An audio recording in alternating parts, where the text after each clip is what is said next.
Bismillahirrahmanirrahim. Wa qala al-musannif rahimahullahu ta'ala wa nafa'ana bihi wa fi jami' ulumihi fid dharain amin. Wa qala rabbi shrah li sadri wa yassir li amri wa hlul 'uqdatam min lisani yafqahu qawli. Ya Fattah ya Razzaq ya 'alimul ghaib wasyahada. Allahumma iftah 'alaina futuhal 'arifin waj'alna minal 'ulama'il 'amilin wa la hawla wa la quwwata illa billahil 'aliyyil 'azim.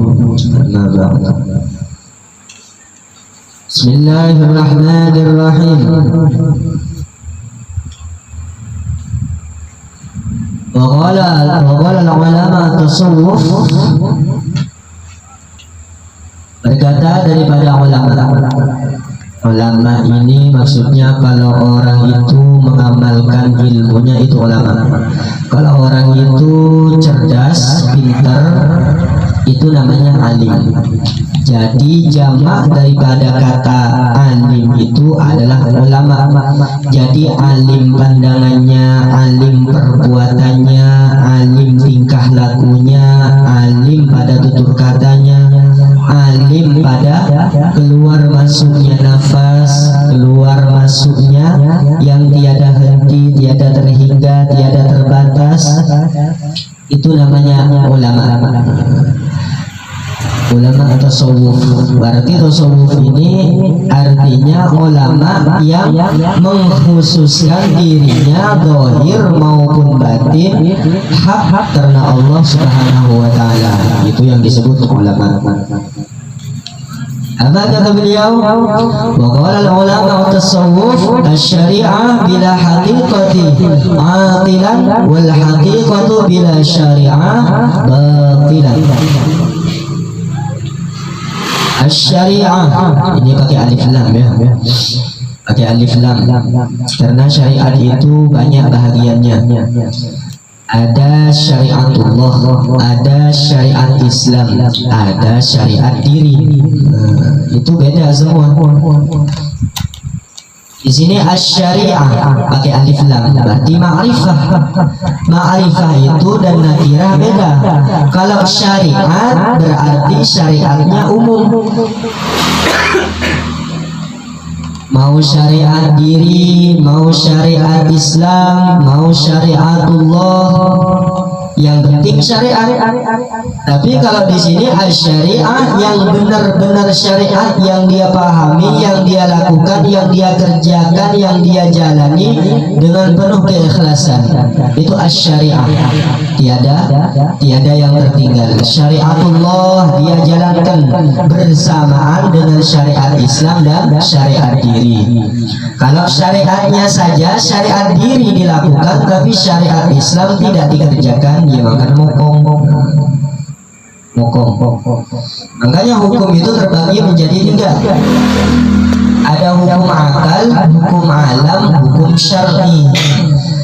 Hukum syar'i ini ada syar'i fi nafsi, syar'i fil Islam, akidah, syariatullah, syariat. Makanya kalau sudah kejadian-kejadian sesuatu pada kejadian alam itu dinamakan sunnatullah, perbuatan daripada perbuatan Allah, af'alnya Allah. Asy-syari'atu bila haqiqah atilan.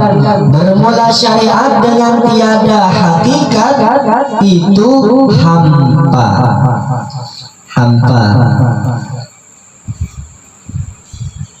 Wal haqiqah bila syariah batilan. Hakikat dengan tiada syariat itu batal, rusak. Maka hendaklah kita berpaling dengan adab yang sempurna serta ma'rifah dan hakikat yang tersebut. Maka janganlah engkau sandarkan sesuatu itu terhadap menurut pola pikir dan kemauannya sendiri. Kalau bicara tentang syariat, ditinggalkan hakikatnya, itu hampa. Hampanya itu bagaimana? tidak mampu berbuat. Kalau punya tangan, ya tangannya difungsikan saja, tapi tidak dimanfaatkan. Itu bedanya fungsi dan manfaat. Kalau syariat itu punya tapi tidak punya manfaat. Kalau syariat itu berfungsi tapi tidak punya manfaat, itu syariat. Makanya kalau ingin mencari syariat itu agar berfungsi, kita lakukan dan kita kerjakan adanya di hakikat. Di hakikat, bahasa lainnya tasawuf. Makanya bedakan hakikat, tasawuf, batin, itu semuanya beda. Kalau hakikat itu adalah rasa daripada syariat. Jadi syariat-syariat yang telah kita perbuat itu ada rasanya masing-masing. Ada khususiat yang dikasih oleh Allah Subhanahu wa taala kepada seorang hamba tersebut. Rasa nikmat, rasa tenang, rasa tidak ada duka cita dan kesedihan di dalam dirinya, berarti mengerjakan syariat itu beriringan dengan hakikatnya. Kalau tasawuf itu khusus fil batin. Rasa itu hakikat, tasawuf itu makna daripada rasa. Jadi kalau seseorang itu telah belajar hakikat, disitulah tasawufnya terjadi. Kalau sudah belajar hakikat, tasawufnya terjadi. Kalau belajar tasawuf tanpa disertakan dengan hakikat dan syariat, maka batal tasawufnya. Tasawuf itu khusus sufi, pembersihan. Ada bahasa lain tasawuf itu dikatakan soft, merapatkan barisan-barisan yang renggang, memurnikan, berdirinya dengan kokoh dan tegak. Itu dinamakan sufi. Kalau rasa daripada setiap perbuatan itu namanya hakikat. Kalau fungsi daripada rasa itu dinamakan sufiyah. Sufi, orang ahli sufi. Berarti kalau terdengar, terlintas di telinga kita atau melihat suatu tulisan atau kalam, apa yang dinamakan sufi itu? Sufi itu adalah manfaatnya. Jadi kan kalau misalkan kita itu beli jamunya itu namanya syariat. Rasa daripada jamu itu namanya hakikat. Manfaat daripada jamu itu sufi namanya. Makanya ulama hakikat, ulama tasawuf itu beda. Kalau ulama hakikat dia jatuhnya di rasa, makomnya makom rasa. Tapi jangan rasa tersinggung, rasa. Maksudnya itu selalu bersyukur dengan keadaan rasa apapun. Dia selalu menikmatinya. Mau rasa itu pahit, mau rasa itu manis, mau rasa itu sedang, mau rasa itu asin, mau rasa itu hambar. Dia akan selalu menikmati dengan penuh syukur kehadiran Allah Subhanahu wa taala. Itu yang dinamakan hakikat. Kalau tasawuf dikerjakan dengan sungguh-sungguh, benar kedudukan daripada hakikatnya, itu dinamakan sufiyah. Orang yang mengerjakan sufi. Nah, jadi kenapa orang menyamakan antara hakikat dan tasawuf? Soalnya kalau hakikat itu dikerjakan, itu orangnya namanya sufi. Hakikat itu perjalanannya, perjuangannya, pengalamannya, itu namanya hakikat. Kalau misalkan seseorang itu bertani, berkebun, berdagang, ada rasa jerih payah di dalamnya, itu namanya hakikat. Manfaat, ngambil hikmah daripada setiap perbuatan, itu namanya sufi. Siapa pemegangnya? Nabi Allah Khadir alaihissalam. Makanya kalau seseorang ini dikatakan sufiyah atau ulama sufi, dia pasti bertemu dengan Nabi Khidir alaihissalam. Soalnya pemegang daripada ilmu hakikat itu, pemegang mutlaknya adalah Nabi Allah Khidir alaihissalam. Pemegang mutlak daripada hakikat itu adalah Nabi Allah Khidir alaihissalam.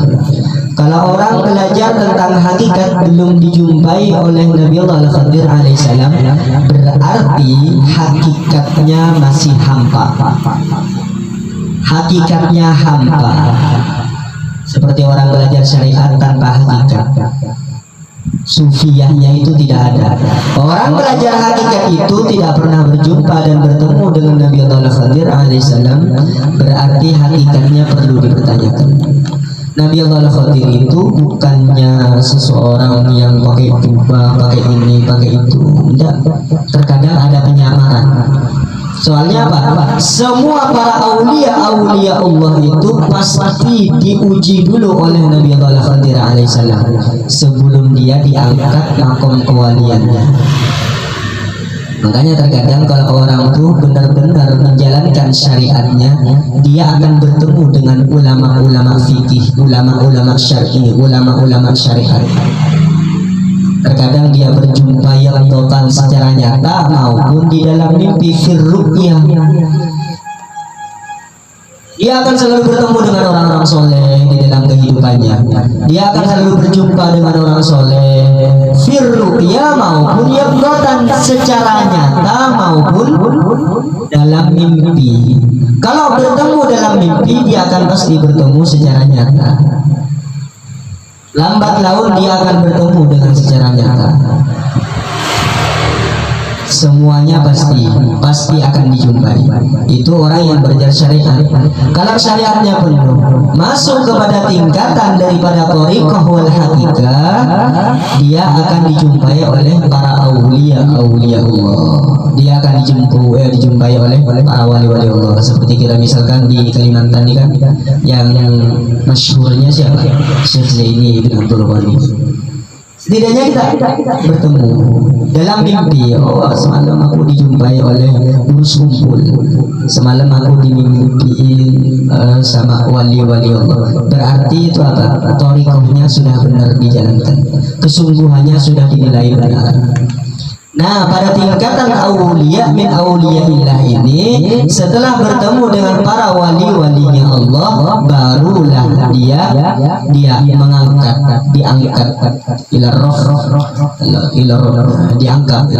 diangkat oleh Allah Subhanahu wa taala. Laporanlah para aulia Allah ini. Makanya terkadang di telinga kita ini ada berdenging. Menurut Imam Nawawi Yahya, menurut Imam Nawawi, kalau telinga kita itu berdenging, menurut Imam Nawawi, kita itu sedang dibicarakan oleh Rasulullah tentang kebaikan kita yang ada di dunia. Kalau berdenging, itu laporan bahwasanya aulia min auliyaillah itu di alam ruh sana telah melaporkan keadaan dan kebaikan kita kepada Rasulullah. Kemudian apa? Rasulullah itu menceritakan dan mengucapkan salam. Makanya jawab salamnya Rasulullah. Setidaknya dapat salam dari Rasulullah. Tidak bertemu, tidak bermimpi, tidak dapat salam. Kalau telinga ini berdenging jawab alaikassalam ya Rasulullah. Alaikassalam ya Rasulullah. Langsung berdoa. Sekarang engkau membicarakanku, mengucapkan salam kepadaku, memberikan kabar salam terhadap diriku. Ya Rasulullah, saya minta, saya memohon atas hak yang engkau pegang, pertemukanlah saya walaupun firruqyah. Langsung berdoa seperti itu. Pertemukan walaupun dalam mimpi. Kalau sudah bertemu dalam mimpi sama Rasulullah SAW, orang itu wali sudah. Bertemu dengan Nabi Muhammad SAW dalam mimpi itu makomnya sudah wali. Tapi jaga bangga. Bongkok rewan, tak boleh tuh. Di saat itu pula maka dicabut kewalian. Soalnya apa? Ada keangkuhan dan kesombongan di dalam dirinya. Makanya hati-hati. Tahapan-tahapan seperti itu tidak langsung bertemu dengan Nabi Muhammad, tidak langsung berjumpa dengan Rasulullah, dengan orang soleh, dengan para aulia. Setelah dengan para aulia diutuslah oleh Rasulullah Nabi Allah Al-Khadir alaihissalam. Beliau itu Abul Abbas, Nabi Allah Al-Khadir ahli hakikat. diutuslah.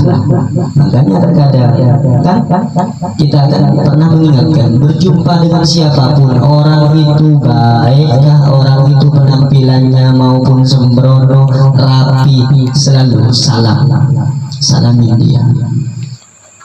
Tangan Nabi Allah Khadir alaihissalam ini jempolnya nih lembut, tidak ada tulangnya. Tangan Nabi Allah Khadir itu lembut. Ini jempolnya tidak ada tulangnya, lembut, selembut kapas. Kapas itu lembut. Kalau tersentuh tangan Nabi Allah Khadir alaihissalam, maka tangan kita ini akan membawa keberkahan. Apapun yang kita pegang, apapun yang kita tempati, pasti membawa petunjuk. Itu ciri-cirinya orang yang berjumpa dengan Nabi Allah Khadir dengan secara musafahah saja. Makanya man sofaha aliman faka'annama sofahani, man jalasa aliman faka'annama jalasani. Barang siapa bermusafahah dengan orang alim yang dimaksud orang alim yang pernah berjumpa dengan Nabi Muhammad, yang berjumpa dengan Nabi Allah Al-Khadir alaihissalam. Itulah yang mendapat petunjuk-petunjuk firru'ya, maupun secara nyata maupun secara terjaga. Kan ada terkadang kita itu petunjuk itu ada dalam mimpi, petunjuk itu ada di waktu kita sedang wirid, sedang waktu sholat. Ada terkadang kita di saat lenyap itu bagaimana? Fana'u fillah ini luar dalam kita kosongkan, musnahkan, fanakan. Kita fokus pada asma Allah yang kita baca, yang kita fokuskan tadi. Ketika fana, disitulah terkadang datang seseorang. Begitu pula Mamarinanya Guru Kumpul, pamannya Guru Kumpul, siapa beliau? Guru Saman Mulia. Guru Saman Mulia itu, Guru Saman Mulia. Di saat beliau telah pulang dari Mekah, pulang lama-lama membimbing Guru Kumpul. Setelah membimbing Guru Kumpul, beliau itu wiridan, sholawatan, istighfar, menjalankan torikoh sholawatan. Di saat itu fana, beliau langsung memandang rumahnya Guru Kumpul, tempatnya Guru Kumpul itu dihujani bunga.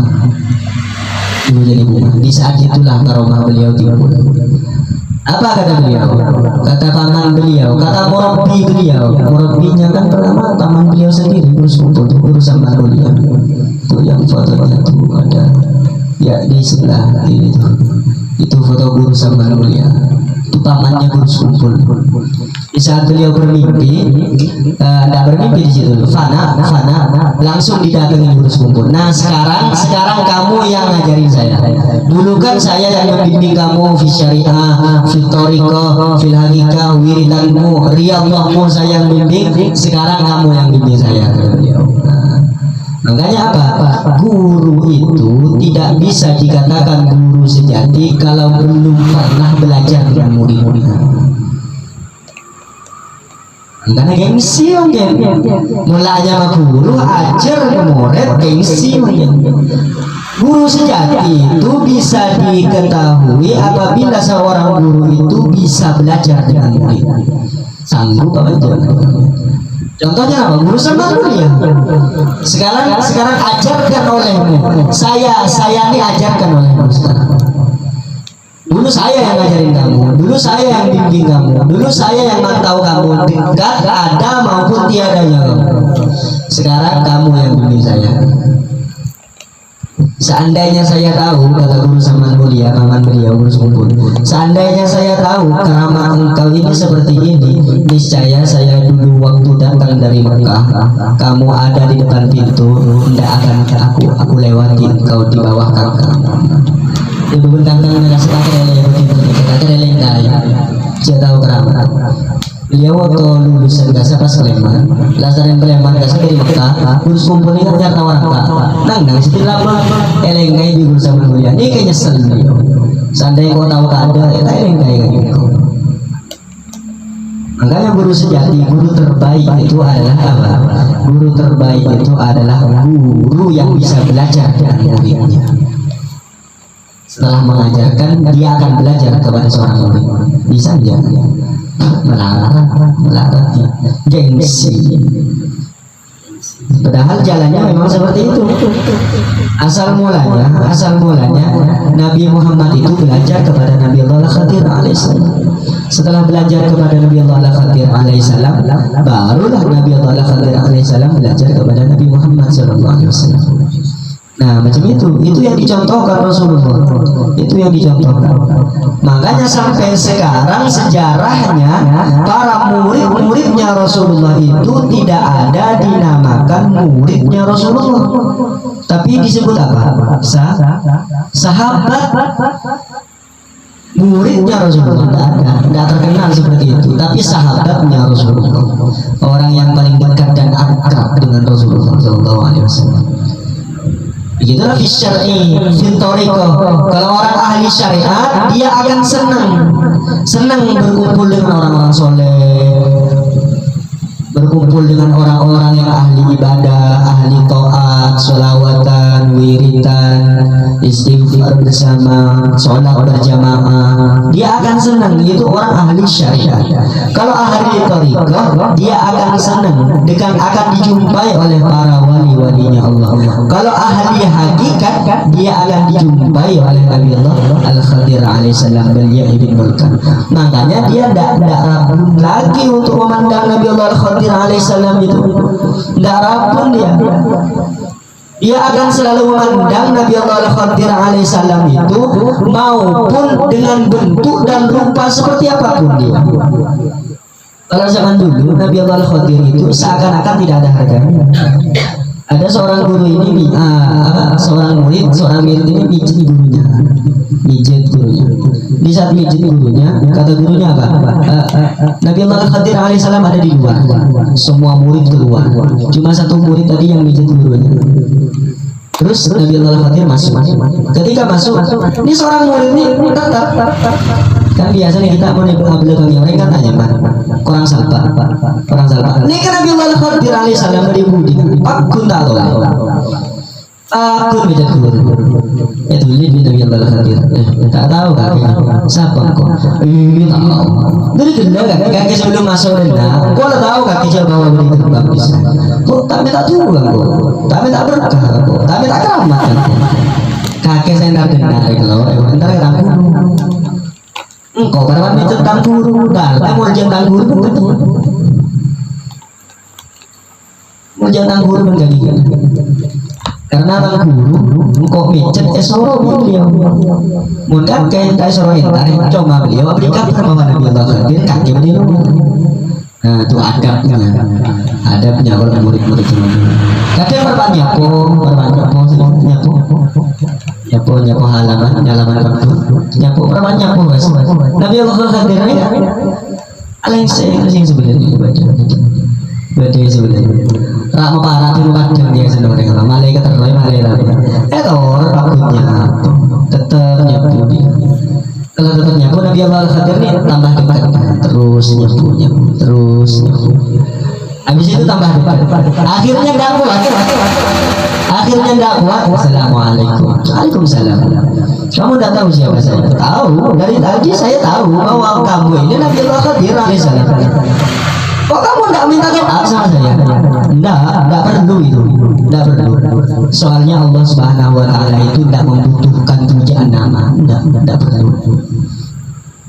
Oh seperti itu. Saya ini disuruh guru saya, ketaatan itu sebelum taat kepada Allah, kamu itu harus taat kepada orang-orang yang paling berjasa terhadap dia. Kamu selama ini jasanya apa sama saya? Sama saya jasanya apa? Kalau guru saya tidak siang, tidak malam, mau hujan, mau panas ngajarin saya, berjuang untuk saya, mempertahankan saya agar saya paham, agar saya tahu akhlak, tahu ilmu, tahu adab, tahu qanaah. Kamu apa? Kata murid-murid, tidak apa-apa. Kalau kamu mau salam, ayo salam, tidak apa-apa. Ini melambat biasa ya Allah Khadir. Nih kata Pak Murid apa? Pak Murid seloro, sejujur, tak pernah nyaranyaan. Pakai sorok mangkat, coba apa? Nih kesalahan murid makin melarat sih mas orang. Banyak pertanyaan. Tak mungkin seorang guru menyuruh sesuatu itu yang buruk untuk dia, pasti yang terbaik, sekalipun kadang baik untuk kita. Makanya saya heran, lambang macam kabirang, walhamdulillah kasirang, walhamdulillah kabirang, ngarang tapi tapi jadi ujuk, jadi wali. Keyakinan ta'zimah akhlak guru. Barang siapa yang beradab dan berakhlak, dialah pewaris ilmu daripada pondok tersebut. Barang siapa yang alim tidak tahu adab, siaplah bodoh ketika keluar dari pondok. Bisa kan? Bukan ke spektor. Orang mau tuli male better, male tahu ngaji, male alim. Memang tapi berkata tahu lain. Berkata tahu lain. Ini saya alami dulu tidak. Paling bukan santai kasar dalam kelas kalau boleh lemak dulu kalian ngaji. Terakhir itu adabnya. Makanya ketika diuji oleh Nabi Allah Khadir alaihissalam, kita ini kuat apa enggak? Kalau ahli syariat itu jelas tidak kuat. Itu jelas tidak kuat. Ada terkadang Nabi Allah Khadir alaihissalam ini menjumpai seseorang karena doanya, karena kemauan Nabi Allah Khadir itu sendiri untuk menjumpai dia. Ada, padahal orangnya ahli syariat, diujinya lagi. Karena dia saking taatnya, ibadahnya, istiqomah kepada Allah Subhanahu wa Ta'ala, sampai-sampai Nabi Allah Khadir alaihissalam itu tertarik dengan dia, berjumpalah dengan dia. Ketika Nabi Allah Khadir kadang jadi pengemis, jadi tukang minta-minta, kita cemoohkan, kita abaikan, kita lalaikan, maka batal. Bahkan jika saat itu kita lulus ujian beliau, maka kita sudah dinilai itu fil hakikah, sudah makom ilmunya. Makanya jangan heran orang tahu satu baris kata dia mampu menafsirkan 1000 kalimat. Kenapa? Rahasia disitulah yang tidak kita ketahui. Syariah bila hakikah atilan hampa tidak hampa. Jadi jangan langsung bertemu dengan Rasulullah, mimpi dengan Rasulullah, bertemu dengan Nabi Allah Khadir, syariatnya tingkat mana? Syariatnya tingkat mana? Apakah selama ini syariat hanya akal-akalanmu saja?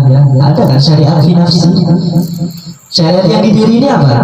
Mata hukumnya memandang, telinga hukumnya mendengar.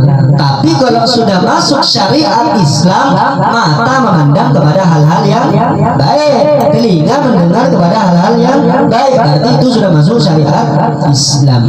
Jika ingin selamat pandanganmu, jika ingin selamat pendengaranmu, jika ingin selamat ucapanmu, maka syar'ilah hukumnya. Ketika dia telah menjalankan syariat diri, syariat Islam, barulah dia syariatullah. Apa yang dikatakan syariatullah? Syariatullah itu af'alnya selalu af'alnya Allah, tiada pengakuan dirinya. Tapi setiap gerak-gerik dan pekerjaan dirinya dia selalu fana fillah. Itu dinamakan apa?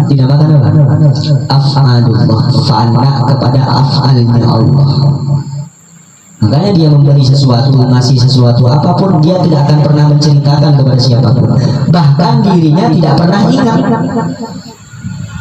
Ikhlas itu sederhana.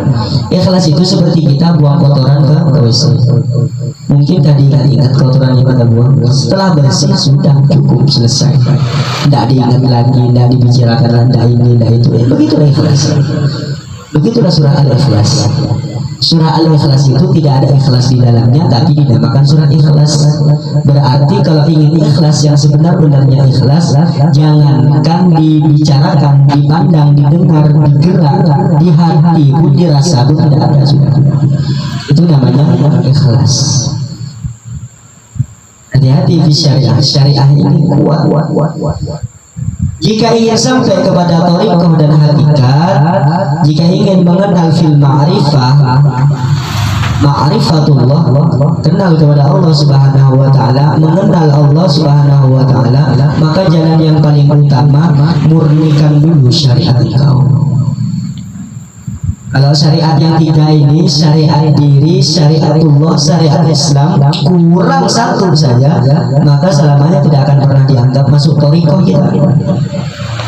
Soalnya tahapannya memang seperti itu. Kalau sudah syariat fil thariqah fil syariah, syariah fil hakikah, syariah fil ma'rifah, baru thariqah fil syariah, thariqah fil thariqah fil hakikah, thariqah fil ma'rifah, baru ma'rifah fil syariah, ma'rifah fil thariqah fil thariqah. Baru itu masuk 4 kali lipat. Barulah di situ beriringan. Setelah pengalaman, tahu rasanya, tahu rupanya, tahu warnanya, tahu pekerjaannya, siapa yang bicara, siapa yang memandang, siapa yang mendengar, barulah di situ dengan beriringan semua yang 4 ini. Di saat mengerjakan syariat, pada waktu mengerjakan syariat, di saat itu pula lah mengerjakan thariqah. Di saat mengerjakan syariat, di saat itu pula lah mengerjakan hakikat. Di saat mengerjakan syariat, pada itu pula lah mengerjakan ma'rifah, agar tidak hampa. Jadi jangan pilih satu, beriringan yang 4 ini. Kalau mau sholat jangan langsung sholat. Kemarin kan sudah tentang wudhu ya. Kalau mau sholat itu jangan langsung Allahu Akbar, jangan, pandang dulu. Kalau kiblat di syariah itu namanya Ka'bah. Kalau fil thariqah apa? Kalau fil hakikah apa? Kalau fil ma'rifah apa? Pandang dulu. Kalau fi syariah, Ka'bah itu adalah Ka'bah. Fi thariqah, kiblat kita itu adalah hati. Hadirkan hati dulu. Jangan hati di saat gelisah, gundah, kecewa, ini itu. Jangan dulu, diam dulu, hadirkan dulu. Itu kiblat fi thariqah. Kiblat fil hakikah apa? Kiblat fil hakikah itu syekh mursyid kita, guru pembimbing kita. Hadirkan dulu beliau. Ketika hadirkan hati, hadirkan kiblat Ka'bahnya. Setelah itu masukkan ke dalam lagi, hadirkan hati kita. Setelah itu hadirkan mursyid, guru murabbi kita yang membimbing kita luar dalam. Setelah itu fanakan yang 3 ini, wujudkan Rasulullah yang ada di diri. Itu namanya fil ma'rifah. Sholat namanya syariat, thariqah, hakikat, ma'rifah, beriringan semuanya. Ketika sudah fana di sini, barulah Allahu Akbar. Hanya Rasulullah, hanya Muhammad yang diterima oleh Allah. Selain Rasulullah, selain Muhammad, sholatnya ditolak. Berarti selama ini kita bukan sholat, tapi belajar sholat gitu. Kalau tidak bisa beriringan yang 4 itu masih belajar sholat, belum sholat. Kalau sholat kita hanya bisa membayangkan Ka'bah, kenapa orang ini? Kalau setiap sajadah itu dibuatnya seperti ini, biar kita memandang Ka'bah, setidaknya ada gambarnya. Jangan cukup di sini, tingkatkan lagi, naikkan lagi, masukkan lagi. Hadirkan hati, hadirkan guru kita. Setelah 3 ini sudah hadir, fanakan fi Rasulillah, fanakan fi Muhammad. Itulah yang disebut laulaka ma khalaqta aflaq. Jika bukan karena engkau Muhammad, wahai Muhammad, sholat aku adakan karena engkau Muhammad, kiblat aku adakan karena engkau, ajar aswad aku adakan karena engkau, umat Islam aku adakan karena engkau. Makanya kalau masih belum fana fi Rasul, maka sholatnya masih hampa. Belajar sholat masih belum sholat ya. Masih belum sholat lagi. Hadirkan dulu. Terus misalkan kalau kita berjamaah, nah kalau kita berjamaah di depan itu fananya fi Rasul, yang sholat di sini guru kita. Nah itu. Nih diri ini siapa yang ngajarin kita? Fanakan dulu beliau yang di depan Rasul. Baru di situ diterima. Jadi ikut Rasul. Maksudnya ikut Rasulullah, ikut Nabi Muhammad. Fanakan dulu di situ. Ngerti kan bahasa fana ini maksudnya apa? Ngerti kan? Tidak perlu dibahas-bahas lagi kan fana. Fanakan dulu Rasul. Barulah di situ ikut Rasulullah yang di depan. Kalau antum berjamaah masih memandang orang yang di depan itu ahli maksiat, ahli ini, ahli itu, maka antum tidak akan pernah berjamaah selamanya. apa jom kok imam ada katanan tu umpama imam ada main ria imam ada kadaya imam ada kadaya tak kira pernah berjamaah apa orang tak pernah belajar semampak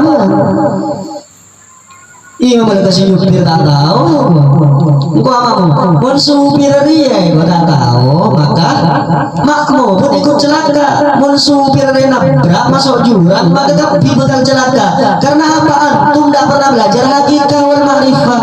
Apa isan ma'rifah dan hakikat? Isan hakikat dan ma'rifah itu Syekh Murabi, Syekh Mursid, Fir Rasul, Fana Fir Rasulullah. Tapi kok tak tahu? Siapa pandang pakai mata ini? Siapa pandang pakai mata ini? Pokoknya yakinkan aja lah. Fir Rasulullah. Fana kan Fir Rasulullah. Karena fana aki Fir Rasulullah ini masih ada. Imam Ahmad kasa Imam Ahmad anak kami selalu mufarakah kasa artinya keluar daripada berjamaah. Anak kami keluar dulu ketika Imam Ghazali tadi imam beliau masih belum fana. Cuma apa? Beliau itu fananya fil qalbi. Jadi di saat aktif di dalamnya sirnya itu aktif. Jadi ketika memandang imam kakaknya Imam Ghazali itu jadi imam. Imam Ghazali itu jadi imam di depan. Imam Ahmad ini di belakang jadi makmum. Selalu batal mufarakah sholat sendiri terus. Kenapa? Beliau belum fana fil Rasul, masih memandang kakaknya Imam Ghazali. Makanya ketika dia mau ngangkat takbir, mau ikut berjamaah dengan Imam Al-Ghazali, beliau memandang Imam Al-Ghazali itu darah itu najis. Masa saya ikut makmum atau ikut imamnya darah? Kan tidak mungkin katanya. Darah itu najis. Karena apa? Belum beliau fanakan lagi. Coba kalau sudah fana, nggak mau tahu imamnya seperti apa, imamnya seperti yang penting apa? Kebersamaannya. Itu manfaatnya orang belajar sufi, hakikat dan ma'rifah. Selalu menjaga kebersamaan. Nggak memandang tinggi, nggak memandang rendah, nggak memandang orang ahli maksiat, nggak memandang orang ahli taat. Semuanya kalau fana fir Rasul nggak ada. Baik semua. Melihat orang yang tidak baik, dia selalu berdoa semoga dia baik. Dia selalu berdoa pula semoga saya tidak mengerjakan apa yang dia lakukan. Dia selalu prasangka baik terhadap siapapun. Kenapa? Fananya fir Rasul. Di dalam sholat maupun di luar sholat, praktek geraknya waktu sholat 5 waktu, di luar sholatnya fananya tetap fir Rasul, dinamakan as-sholatu daimun. Kalau pengertian sekarang ini sholat daim itu katanya tidak boleh, itu yang tidak pernah belajar ini. Ada pula yang mengatakan sholat daim itu sholat yang berkepanjangan, jadi tidak perlu lagi sholat, ya tambah sesat macam itu. Bukan seperti itu sholat daim. Mempraktekkan yang ketika kita sholat yang 5 waktu itu, kalau memang benar-benar fana fir Rasulullah, di luar sholat pun macam itu pula. Itu namanya yang sholat tak pernah putus, sholat berkepanjangan. Jadi pahamnya sholat daim. Sholat daim itu di saat kita sholat 5 waktu sudah 4 ini syariat, thariqah, hakikat, ma'rifah, jalan semua. Di luar sholat kita praktekkan. Makanya tidak ada keji, tidak ada mencaci, tidak ada merendahkan, meremehkan, apa? Semuanya fir Rasul. Laulaka tadi kalau bukan engkau selalu fananya fana fil af'alur Rasul, fananya af'al kepada Rasulullah SAW. Barulah itu yang disebut kita sholat. Selama ini belajar sholat ya begitu digunakan. Allah bercanda apa begitu? Satu wah yang ada jigia bercanda gerak sing ode yang ada jigia pada dia begitu. Tahu jom mana jom. Balik apa jom? Aja jom yang hati. Balik apa jom? Bapak tak ada. Anak lagi hidayah kata. Apa jom lah apa? Ada hubungan apa jom? Apa jom orang belajar membunuh itu ni. Kamu jom saksi je, Nah, banda ngerti. Maksud jangan sahabat jenjo pengakuan dari petade, pergi apa kuning kelako deh ya. Babaan jentu jentu tiga ini. Ditambah lagi. Maka harus oning nggak nih kan? Soalnya kemarin kalau soalnya kata busen beberapa jam, sambung boleh. Kendi mau cerita aku orang sejak kanuan tidak boleh. Kendi mau berjalan. Macam itu sholat syariah, tariqah, hakikat, ma'rifat bukan dibungkus, bukan satu persatu, bukan ma'rifah, bukan syariat, bukan tariqah, bukan hakikat. Syariat, tariqah, hakikat, ma'rifat itulah dinamakan taat. Wa ma khalaqtul jinna wal insa illa liya'budun. Tidak aku ciptakan jin dan manusia kecuali taat kepadaku. Taat itu tidak ada perbedaan. Taat itu beriringan. Taat itu sama. Taat itu tidak ada penolakan. Makanya kalau sudah beriringan, dia sama dengan keluarga, sama dengan ini, sama dengan itu, tidak ada tinggi, bawah, tidak ada depan, tidak ada belakang, tidak ada kanan, tidak ada kiri. Semuanya alam, Rabbul Alamin, Alhamdulillahirabbil alamin, hamada yuhamidu wa dzaka Muhammadun. Muhammad lah yang memuji. Kalau memang benar Muhammad, siapa orang tidak Muhammad semuanya, Muhammad semuanya. Muhammad yang selalu berperilaku terpuji. Disitulah yang dinamakan asma'ullah, af'al Allah yang nyata. Muhammadun Rabbul Alamin, sementara Allahu Rabbul Izzati. Kira-kira bisa pahami? Semoga tak nyelambur nih. Kalian ngerti aja. Jadi ajar kesempurnaanku ajar. Coba sekarang ajaran, coba sekarang oleh media.